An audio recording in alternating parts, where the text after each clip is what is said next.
I'm Dr. Vanita Rattan. I'm a doctor, but I'm also a cosmetic formulator specifically for skin of color. So today's video is all about face wipes. Are face wipes aging your skin? Now, we all know that face wipes are quick, they're convenient. Honestly, I got through university tugging away at my face with those face wipes and my black eyeliner. But if I could go back and do it again, would I? So today we're going to go through the worst face wipes, the mistakes that get made, and how we can improve upon it. If that sounds good to you, give me a thumbs up. Let's dive right in.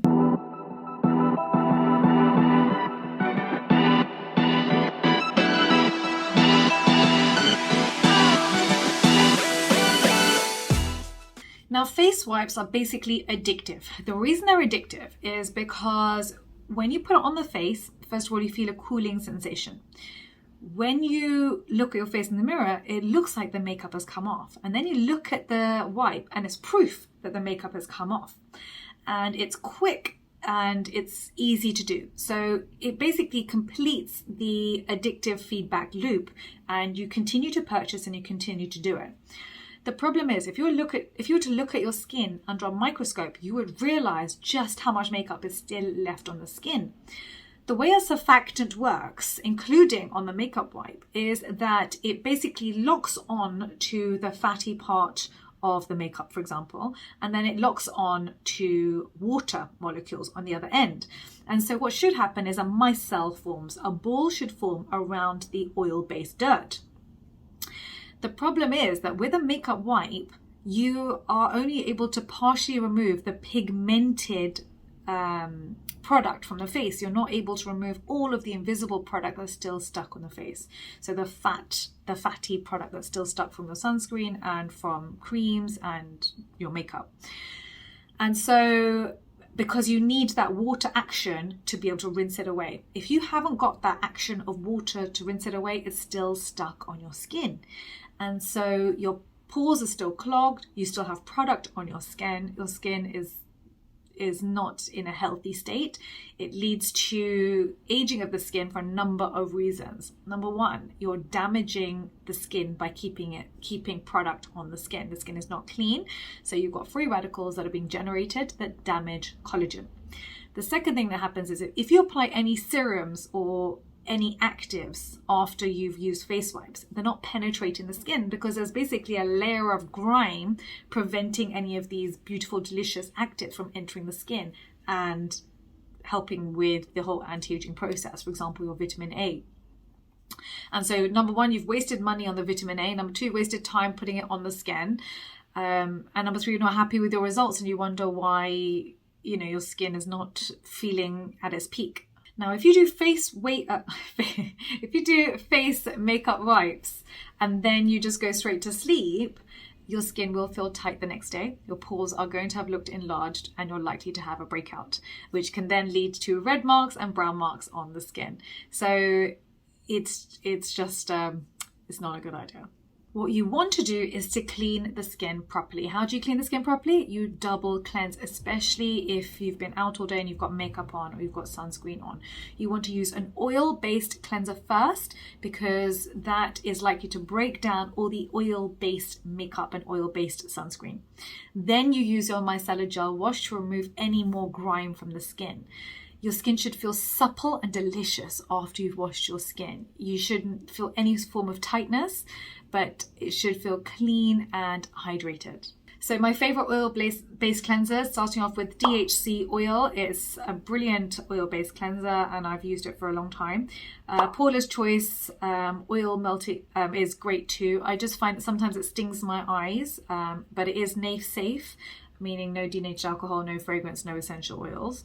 And of course, you can use the oil melting cleanser from our skincare range too, from the Dr. Vanita Rattan range. And the link to that is in the description box below.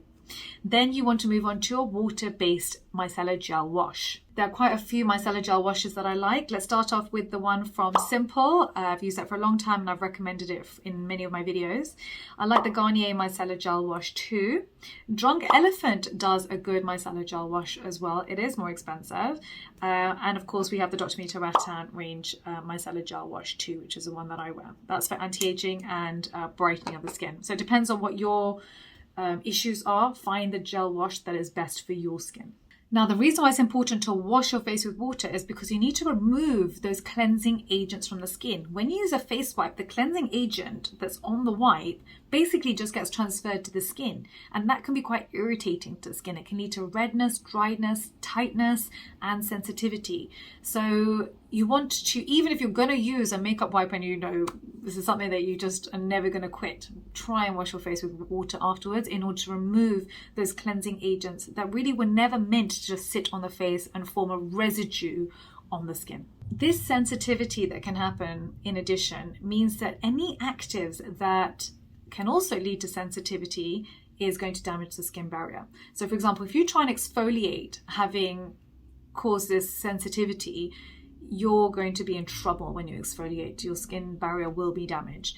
If you try and put retinol on, which is an alcohol and quite irritating, onto sore skin from tugging and having those agents on the skin, it's again going to lead to a problem. Your skin is going to feel quite painful afterwards. So it stops you from progressing with the rest of your skincare routine if you don't get washing the face right. The other major mistake that happens is around the eye area, especially if you're like me and you wear very dark eyeliner. I don't know how many of you wear dark eyeliner. Write it down below though if you struggle to remove that black eyeliner when you're washing your face.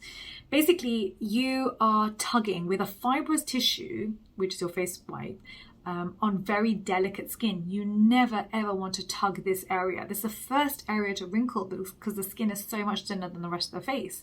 Plus, it tends to be the area that you wear the most amount of makeup, where you don't tend to wear your sunscreen, where you don't tend to moisturize as well as the rest of the face.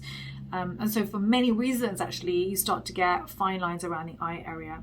And actually, in your 20s, your teens and 20s, when you're experimenting with makeup and you think makeup wipes are just the best thing ever, you start to feel the damage of that in your 30s. So I don't want our children to go through what we went through, so let's just not buy makeup wipes for our babies, basically, is what I'm saying. When I say babies, I mean children in their 20s.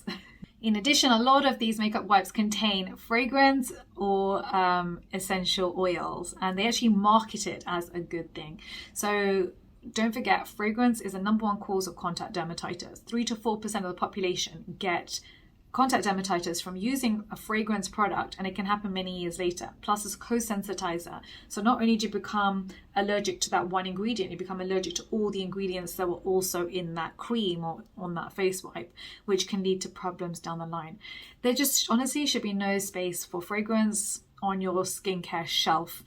The vast majority of the expensive luxury brands, which cost, hundreds of pounds per pot of cream, have a lot of fragrance in them. And it's a marketing gimmick. It's the same feedback addictive loop where you smell it, you feel the cooling sensation, you think something is happening because of the smell, and so you become addicted and closes that feedback loop and you continue to purchase the product. So this is what marketers rely on, is closing that addictive feedback loop, and fragrance is a great way to do it. But it's not good for our global skin of color family. It's because for us, any form of inflammation can lead to pigmentation. So a rash can lead to pigmentation, which is something we can't afford. We have to be far more educated. We have to be far more discerning with what we're spending our money on when it comes to skincare. So whatever you're buying, just make sure at the back, turn it over, have a look at the ingredients list, make sure there's no fragrance, essential oils, or of course denatured alcohol, which can dry the skin. So the question I can hear you asking is, Dr. B, is there any situation at all that I can use a face wipe? I would say the only time is if you're in a transient situation whereby you're camping or you are basically just camping or festivals, or something that you're there for one night and it's just a very temporary situation, then it's okay. It's not the end of the world, but it's not something that you should make regular part of your skincare routine at all. That's really what I'm hoping to end with this video is don't waste your money on makeup wipes. Find yourself a great oil-based cleanser followed by a great micellar gel wash. Do a beautiful deep cleanse so that you have a lovely skin layer for your actives to penetrate to start stimulating collagen. Don't forget, you can have a quick look at Skincare by Dr. V website down below, which are products that have been designed specifically for skin of color. Please do download your free guide for skin of color. Link is down below too. Please tell me which other videos you want me to make, and do follow us on Instagram. I've got 2 accounts, Skincare by Dr. V and Dr. Vanita Rattan, and also on TikTok, Dr. Vanita Rattan too. Thank you very much, and I'll see you next time. Bye.